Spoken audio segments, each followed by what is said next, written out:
Section 6.3 is over exponential functions.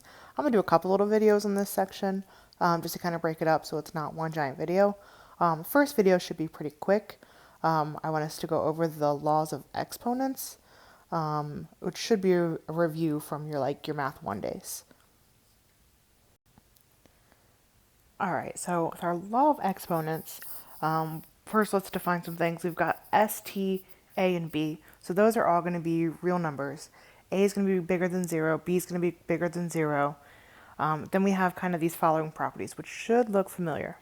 So the first one, so we have A raised to the S times A raised to the T.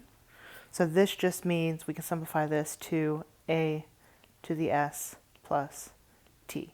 You guys have probably seen this when we do things like x squared times x cubed. You know, we add those, it becomes x to the fifth. The next rule, or law, is a to the s, and then parentheses t. So this is called a power to a power, and this is where we multiply s and t. So an example of this would be if we did like x squared cubed. So this would be x to the 6. The next exponent rule, let's do this one, a, b, both of those raised to the s.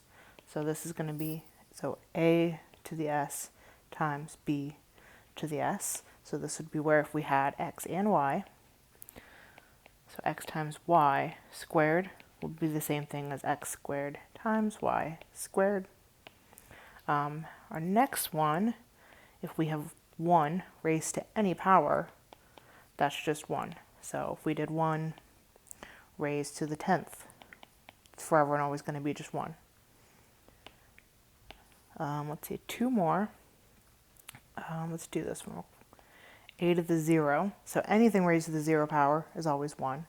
So if I did, x raised to the 0, it's going to be 1. Last one, probably the hardest, kind of the weirdest one.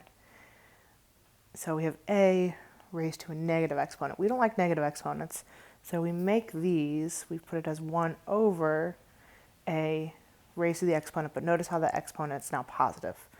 You can also rewrite this as 1 over a squared. Let's look at an example, kind of an example.